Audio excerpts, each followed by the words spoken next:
How about David Greene here right now? Good to see you. The great former Georgia quarterback. And how much fun is it to get a chance to see Gunner tonight? And obviously Gunner's great because we've already seen him. He's talking to people. He's hanging out. He's like right in the middle of it. You'd never know this is the starting quarterback. This is a guy that just had basically a historic day against Ole Miss.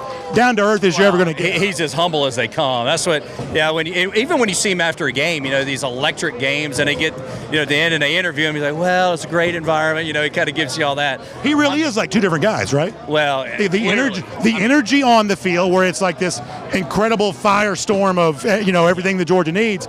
But after the game, he'd just be more than happy to kind of blend into the scenery. Yeah, you can tell he's a great guy. There's no question. And look, we needed everything we had last week. I mean, offensively, we were, was kind of talking about the game, just how good they were last week to be able to put, 10, 12, 13 play drives together. I mean, the way they executed last week offensively was a thing of beauty. And as a quarterback yourself, I mean, you know how hard it is to be asked to score every possession. Settle for a couple of field goals, but scored every possession.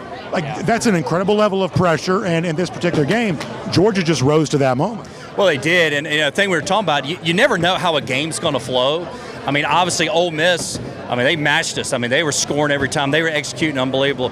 But, once they got going, and he said, man, we were just flowing. Everything Bobo was calling was working. You just got to keep the pedal down, because you were playing a lot of different games. You never know how it's going to flow, and that was one of those games. We just kept it going the whole time. Well, I'll ask you about Coach Richt in a moment, but I got to ask you, Coach Richt was your coach. Now you're coaching. You're part of the great staff there at Hebron Christian Academy. Your sons are playing. They're doing great. How much fun is it to now kind of watch another generation of Greens out there doing their thing? It's fun for us. We had a chance to see you guys on TV earlier this year. How much fun is that for you?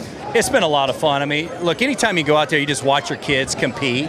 There's so many great lessons that football teaches, regardless of how long you play. Especially when they're in high school.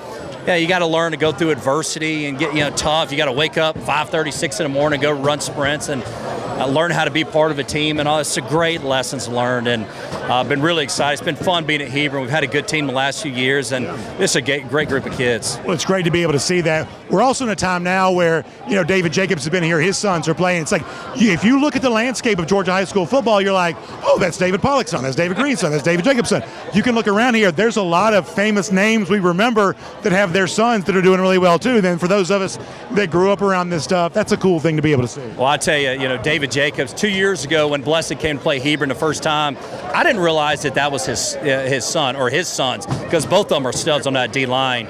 And for the game, I was like, oh, David, you got a kid out here. He goes, oh yeah, I got two of them on the D line. I go, this explains a lot. It makes a lot of sense now, and unbelievable. I tell you, that Blessed Trinity, that defense is one of the better defenses you'll see in the state. So obviously tonight, raising money for Parkinson's, Crohn's disease research. Coach Richt, been a leader his whole life, leading the way here on this. And as I was talking to your good friend David Pollock about a moment ago, when you see Coach Richt in a situation like this, I know physically he's obviously dealt with the challenges that Parkinson's going to produce. We don't deny that. And yet his energy level is still so high, looks you in the eye, makes you feel like you're the only guy in the room. He's still the same Coach Richt in so many ways. And obviously to see the support that exists for him in a night like this, I know it must be great for you to see. It's funny, I've told him a couple of times, I said, Coach, only you could raise this much money at a bowling tournament, right? And but it goes to show the way everybody loves him, the respect for people have, and obviously it's a great cause that's near and dear to his heart. There was no question the Bulldog faithful would show up for something like this. And look, I came straight from practice. I was over at Hebron's practice, and I'm changing in a car to come over here. I need several people to tell a similar story of you get here, you're just trying to get it all cleaned up and get ready. Listen, everybody's trying to get from wherever they're coming from, but nobody wants to miss it. There's no doubt, and it's fun. Look, we get to see a bunch of our old teammates, old coaches, get to meet some of the current players that maybe you hadn't met before. It's a lot of fun. Dave, it's great to see you. Thank you so much for your time. Hope you enjoy the night. Thank you, buddy.